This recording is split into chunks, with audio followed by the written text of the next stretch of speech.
छठी माता की जय हो, छठी मैया की जय हो, सूरज भगवान की जय हो। राधे राधे। आशा करती हूँ कि आप सभी लोग खुश होंगे, स्वस्थ होंगे, मस्त होंगे। आज मैं आप लोगों को छठी मैया की कथा सुनाने जा रही हूँ, देवरानी जिठानी की कथा। बहुत ही सुंदर कथा है। इस कथा को पूरी सुने। छठी माता की कथा कभी भी अधूरी नहीं सुननी चाहिए, कथा पूरी सुननी चाहिए, जिससे छठी माता की कृपा की प्राप्ति हो। दो देवरानी जिठानी थीं। दोनों ही एक ही आंगन था, लेकिन आंगन का बंटवारा हो चुका था, घर का बंटवारा हो चुका था। आंगन का बीच से बंटवारा हो गया था। एक तरफ का घर देवरानी को मिला था, दूसरी तरफ का घर जिठानी को मिला था। दोनों के अलग अलग चूल्हे थे। दोनों अलग अलग चूल्हे पे अपने अपने घर में खाना बनाती थीं, लेकिन उनके कोई संतान नहीं थी। न देवरानी की संतान थी और न ही जिठानी की कोई संतान थी। दोनों एक दूसरे को बहुत बातें सुनाती थीं, उल्टा सीधा बोलती थीं, लेकिन दोनों के साथ में एक ही दुख था कि दोनों के संतान नहीं थे। इस दुख से दोनों ही दुखी थीं। एक दिन दोनों ही देवरानी जिठानी घर के बाहर अपने पड़ोसन के घर के दरवाजे पर बैठी हुई थीं। वहां पर वो देखती हैं कि पड़ोसन कुछ तैयारी कर रही हैं, तो पूछती हैं कि बहन, यह तुम क्या कर रही हो?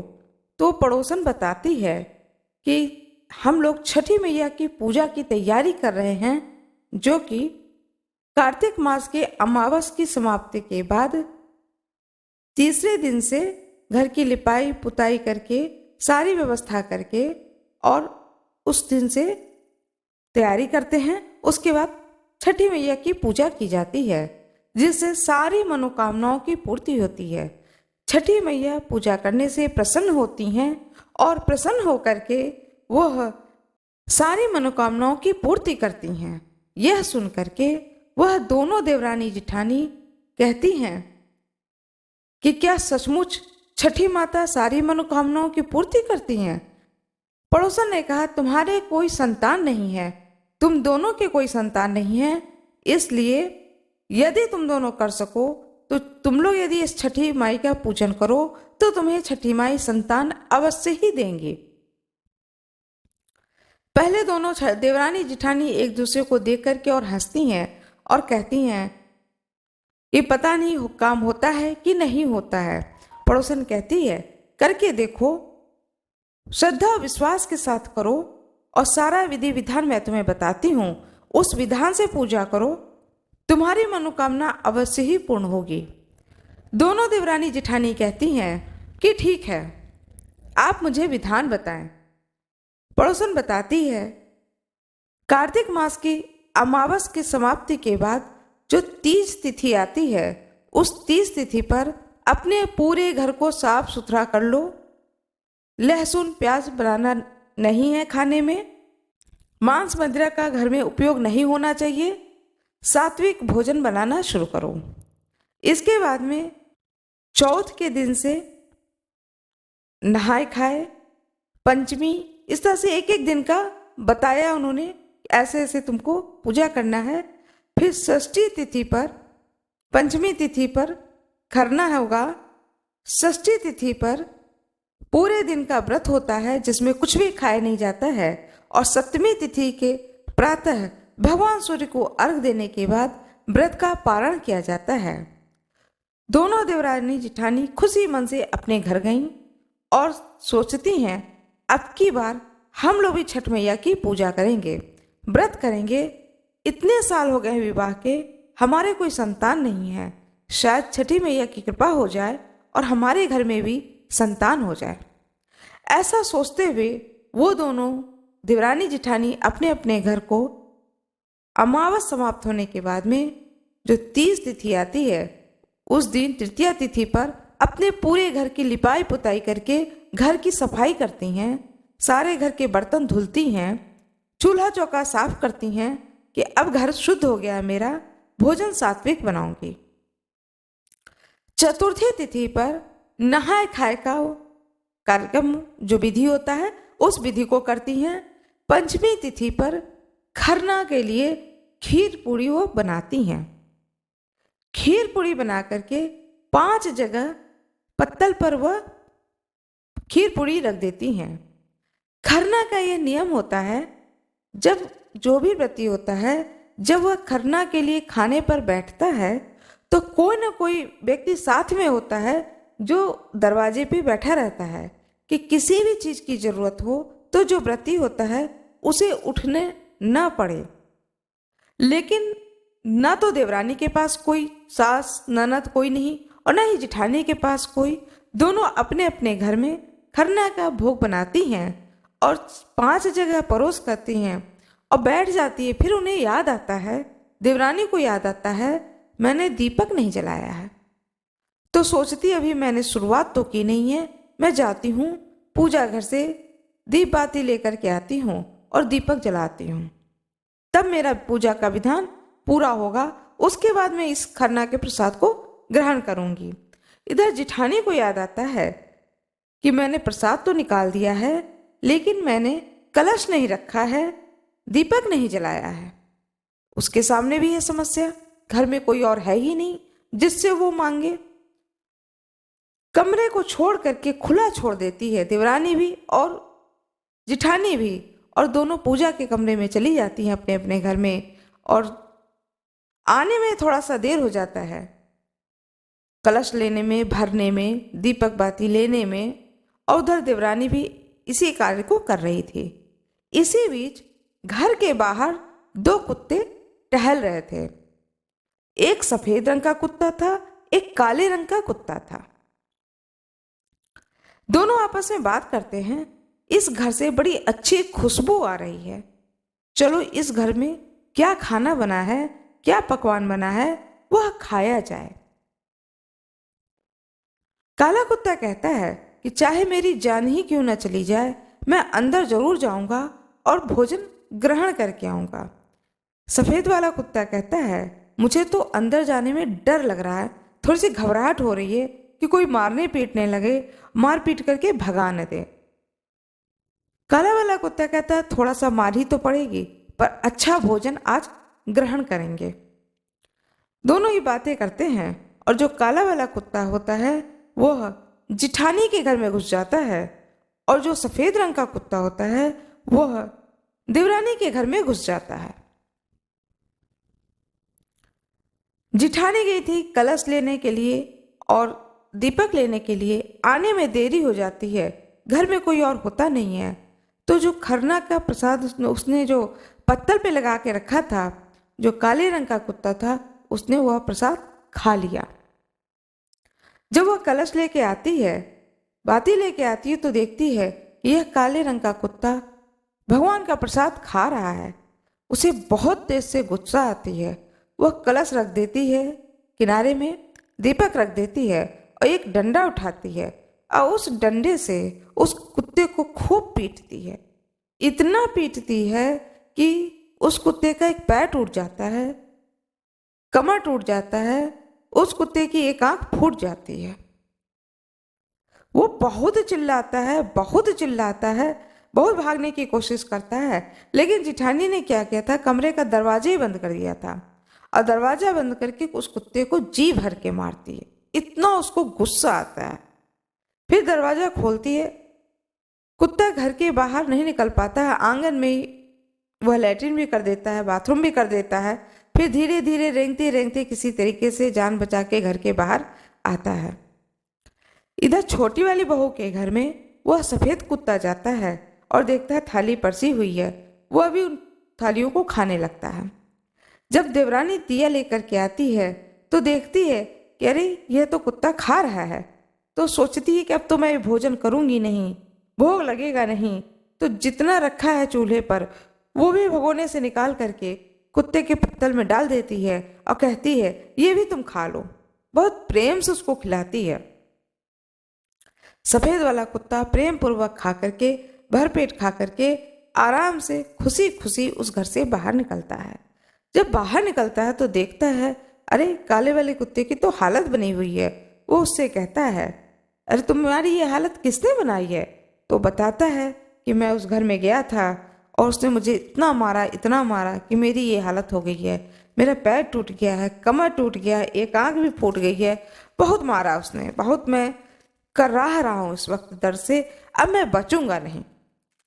सफेद वाला कुत्ता कहता है कि मुझे देवरानी ने इतने प्रेम भाव से खिलाया भोजन, वो लगता है कोई पूजा कर रही थी और पूजा के लिए उसने पत्तल लगाए थे और उस पत्तल को मैंने जूठा कर दिया, लेकिन उसने मुझसे कुछ नहीं कहा। उसने क्या किया, भगोने में और जो रखा था वो भी खीर खिला दिया और बोली कि अब तो ये प्रसाद भोग किसी भी काम का नहीं रहा, तुम ही खा लो।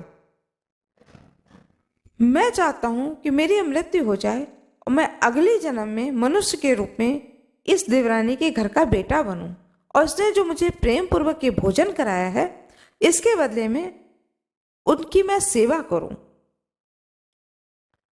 काला वाला कुत्ता कहता है, मेरा भी दिल कर रहा कि मैं अपने प्राणों को त्याग दूं और मैं इस जिठानी के घर में बेटा बनकर आऊं और जितना इसने मुझे मारा है उतना ही मैं उसको भी तड़पाऊं।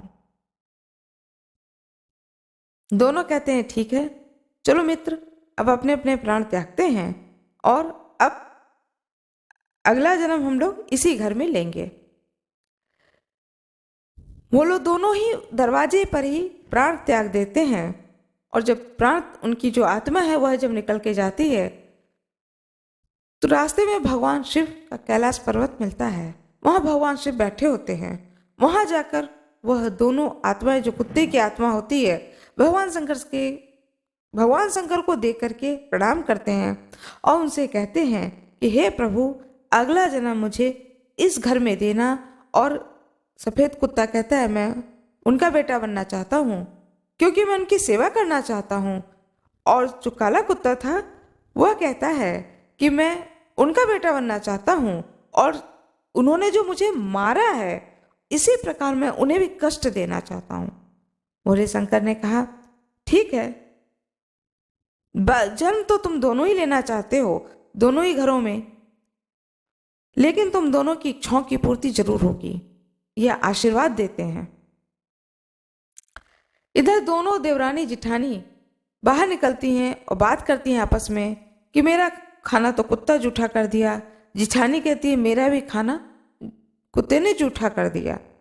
देवरानी सोचती है, अब मैं करूं तो क्या करूं, अब मुझे विधान ही नहीं पता है।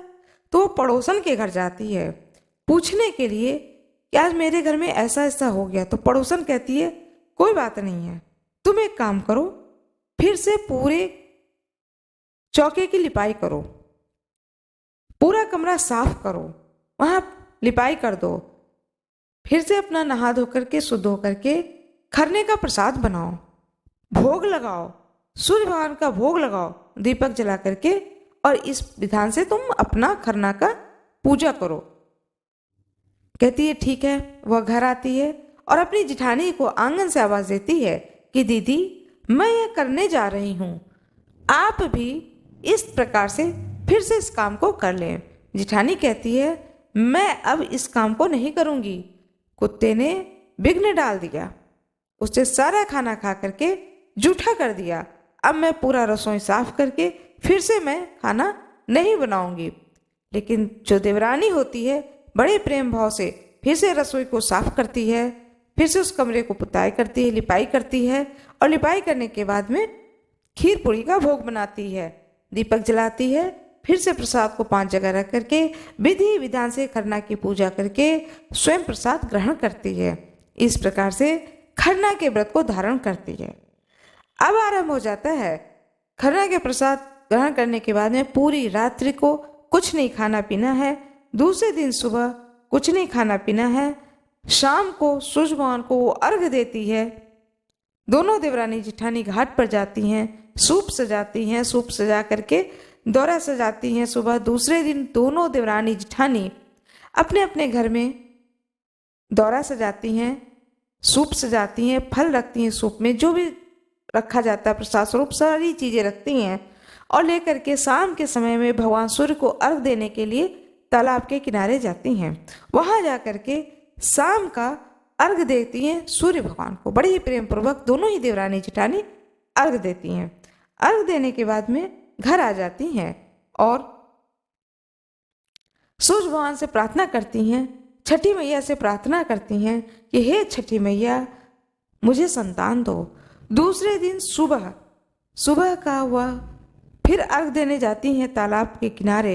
वहां अर्घ दे करके फिर आती हैं और इस प्रकार से अपने व्रत को पारण करती हैं।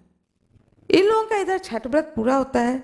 छठ व्रत पूरा होने के 3-4 दिन बाद ही दोनों देवरानी जेठानी के गर्भ ठहर जाता है। धीरे धीरे उन लोगों का समय बीतता जाता है और समय के साथ ही 9 महीना पूरा होता है और दोनों के घर में एक एक बालक का जन्म होता है। दोनों के घर में बहुत ही सुंदर बालक का जन्म होता है। पड़ोसी लोग आते हैं, रिश्तेदार लोग आते हैं और कहते हैं कि देखो तुमने एक बार का छठ व्रत किया और तुम्हारे घर में सुंदर बालक का जन्म हुआ है। इतने दिनों से तुम्हारे घर सूना पड़ा था, तुम्हारा आंगन सूना पड़ा था और छठी मैया की कृपा से तुम्हारे को संतान की प्राप्ति हुई है।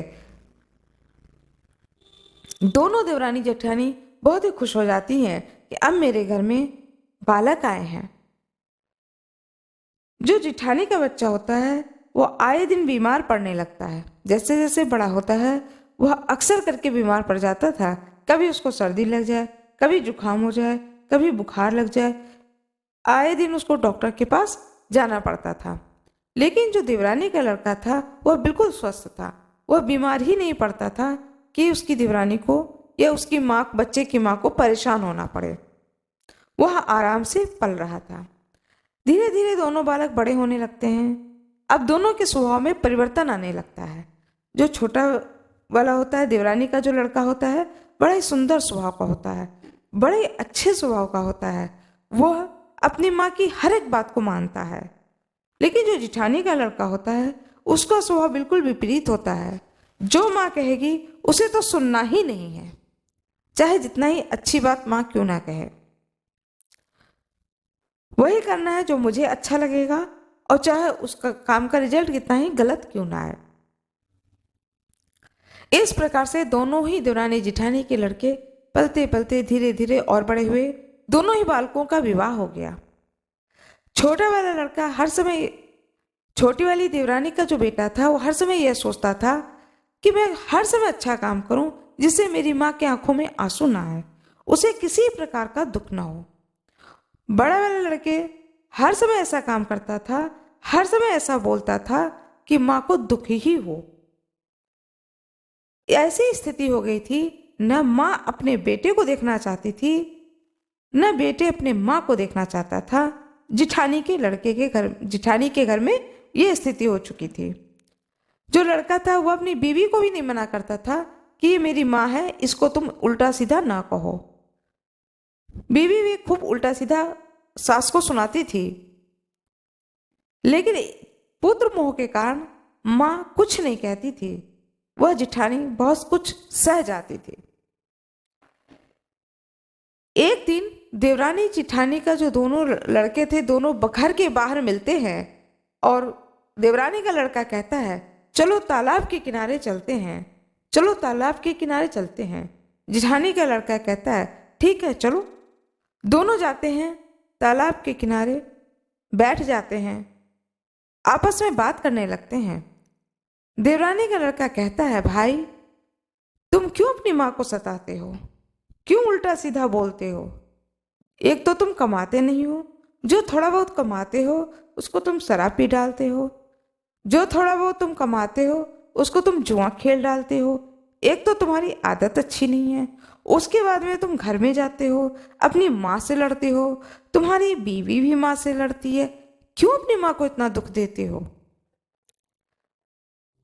जेठानी के लड़के ने कहा अब इससे ज्यादा कुछ मत बोलना, इससे ज्यादा कुछ बोलोगे तो मैं इसी तालाब में कूद करके अपने प्राण को त्याग दूंगा। देवरानी का लड़का कहता है ठीक है मैं तुम्हें कुछ नहीं बोलूंगा।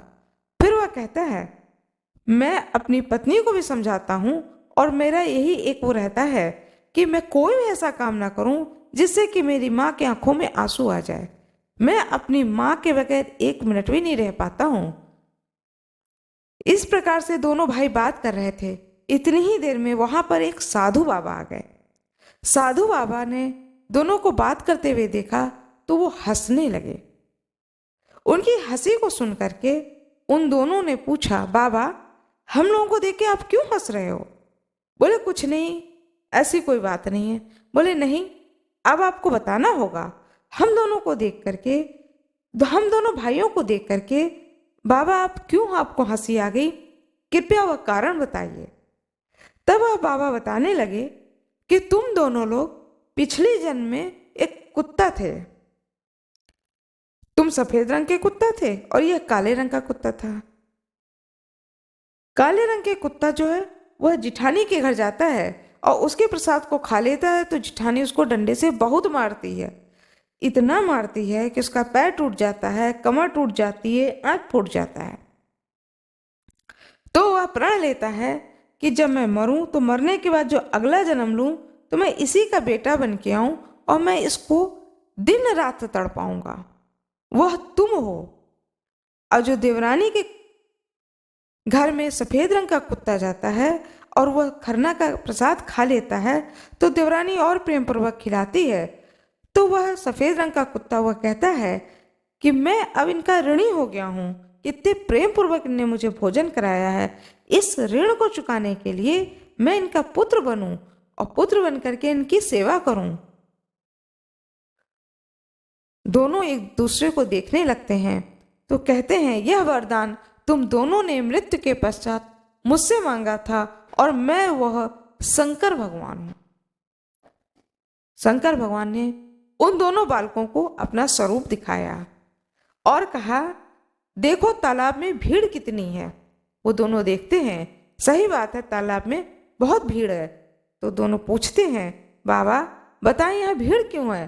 तो शंकर भगवान कहते हैं, आज छठी माता का पूजा ये सारे लोग कर रहे हैं, उसी लिए यहाँ पर भीड़ है, यहाँ पर लोग अर्घ दे रहे हैं। तुम लोग भी अपने घर जाओ, अपनी माताओं से कहो कि तुम्हारे जन्म के बाद में उन्होंने छठी माता की पूजा व्रत नहीं की है, जो उन्हें करनी चाहिए। दोनों बालक सूर्य भगवान को, छठी मैया को प्रणाम करते हैं, भगवान शंकर को प्रणाम करते हैं और अपने घर आते हैं। घर आने के बाद में जिठानी का लड़का अपनी माँ के गोद में सिर रख करके लेट जाता है। माँ बहुत खुश होती है और कहती है, हाँ बेटा बताओ क्या बात है। तब वह बताता है कि ऐसी ऐसी बात है। भगवान शंकर ने दोनों से कहा था कि अपनी माँ को सदा प्रसन्न रखो। जिठानी के लड़के से कहा था, तुम्हें जितना कष्ट देना था उतने वर्षों तक तुमने अपनी माँ को कष्ट दे चुके हो। पिछले जन्म का कर्म तुम्हारा पूरा हुआ, अब तुम्हें उस कर्म को करने की जरूरत नहीं है। अब तुम अपनी माँ को प्रसन्न करो। तो वह जिठानी का लड़का अपनी माँ से कहता है कि माँ आज कौन सा दिन है? तो उसकी माँ कहती है कि अब कार्तिक मास की षष्ठी तिथि चल रही है। लड़का कहता है, नहीं माँ, तुमने इस बार छठ व्रत नहीं किया, ये छठ व्रत का दिन है। तो उसकी माँ कहती है, हाँ मैंने एक बार छठ व्रत किया था। तो लड़का याद दिलाता है कि वो जो तुमने छठ व्रत किया था उसमें एक कुत्ता आता है, भोजन कर लेता है, तो तुम उसे बहुत मारती हो। तो उसकी माँ कहती है, हाँ ये बात तो सत्य है कि हमने उसको बहुत मारा था और उसके बाद मैंने कुछ भी खरना प्रसाद नहीं बनाया था। तो वह लड़का कहता है कि वह कुत्ता मैं ही था और मैंने प्रण लिया था कि इस प्रकार से मैं तुम्हें सताऊंगा और मैं तुम्हारे घर में बेटे का रूप में जन्म लिया हूं, वह बेटा मैं ही हूं, लेकिन अब मैं तुमको नहीं सताऊंगा, कोई भी बुरा व्यवहार मैं तुम्हारे साथ में नहीं करूंगा। तुम सिर्फ इतना करो कि छठ व्रत करो। बड़ा लड़का कहता है, तब उसकी माँ कहती है, ठीक है बेटा, अब मैं छठ माँ की पूजा जरूर करूंगी, छठी मैया की पूजा मैं अवश्य ही करूंगी। इधर छोटा लड़का जाता है, अपनी छोटी देवरानी का लड़का जाता है, अपनी माँ के गोद में सिर रख करके लेट जाता है। तो देवरानी अपने बेटे को प्यार करती है, तो बहू आती है निकल करके और कहती है कि तुम तो अपनी माँ के गोद में ऐसे लेट गए जैसे कोई छोटा बच्चा अपनी माँ के गोद में लेट जाता है। तो माँ कहती है, मेरा बेटा कितना ही बड़ा क्यों ना हो जाए, ये तो मेरा बेटा वैसे ही है जैसे छोटे में था, मेरे लिए तो बालक ही है, बताओ बेटा क्या बात है। तब वो लड़का याद दिलाता है कि माँ आज कौन सा दिन है। तो उसकी माँ कहती है, कार्तिक मास का आज षष्ठी तिथि है। लड़के ने कहा, माँ आज छठी मैया का दिन है, सभी लोग घाट पर छठी माता की पूजा कर रहे हैं, आपने क्यों नहीं छठी माता की पूजा करी? मेरे जन्म के बाद आपने छठी माँ की कोई पूजा ही नहीं की। तो कहती है, हाँ बेटा, मैं तुम्हारे लार प्यार को करते हुए, तुमको पालते हुए उनकी पूजा ही करना मैं भूल गई, किंतु आज तुमने याद दिलाया है, मैं अगले वर्ष छठी मैया की पूजा अवश्य ही रखूंगी। इस प्रकार से अगले बरस फिर दोनों देवरानी जिठानी अपने अपने घर में छठी मैया का व्रत रखती हैं, विधि विधान से छठी माँ की पूजा करती हैं। कहा जाता है कि जो कोई भी छठी मैया का व्रत करता है, उनकी पूजा करता है, मन से उनको प्रणाम करता है, मन से उनको याद करता है, तो उनकी कृपा से घर में धन और संतान की कमी नहीं होती है। छठी मैया की जय हो। जिस प्रकार से छठी मैया की कृपा से देवरानी जिठानी के घर में धन और संपत्ति की और संतान की कमी नहीं रही, उसी प्रकार से कथा सुनने वाले को और कथा सुनाने वाले के घर में धन संपत्ति सदा सर्वदा बनी रहे। छठी मैया की जय हो। छठी मैया की जय हो, ऐसा आप कमेंट बॉक्स में अवश्य ही लिखिएगा। इस कथा को सुनने से ही छठी मैया की कृपा की प्राप्ति होती है, इसलिए इस कथा को पूर्ण सुनिएगा और जय अवश्य लिखिएगा। इससे आपके घर में भी सुख और शांति और समृद्धि का वास होगा। कमेंट बॉक्स में छठी मैया की जय हो अवश्य ही लिखिएगा। मेरा ये वीडियो आपको पसंद आया हो तो कृपया वीडियो को लाइक जरूर करिएगा, चैनल को सब्सक्राइब करिएगा, बेल आइकन जरूर दबा दीजिएगा। धन्यवाद।